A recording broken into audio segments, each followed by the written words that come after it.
জাতীয় দল বিএনপির মনোনীত প্রার্থী জনাব কলিমউদ্দিন মিলন সাহেবকে সমর্থন দিচ্ছি।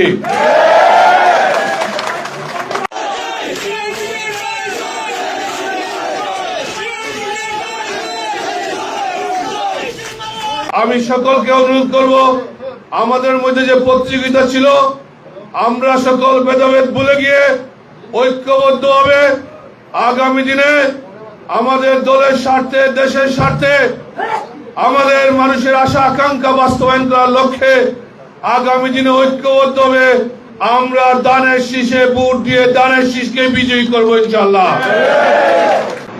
আমাদের মধ্যে প্রতিযোগিতা ছিল, যেহেতু বিএনপির চেয়ারম্যান তারেক রহমান সাহেব মনোনয়ন দিয়েছেন কলিমউদ্দিন মিলন সাহেবকে, অতএব দলের স্বার্থে, আমরা দেশের স্বার্থে তারেক রহমান সাহেবের নির্দেশনায় আমি আমার মনোনয়ন প্রত্যাহার করে নিয়েছি।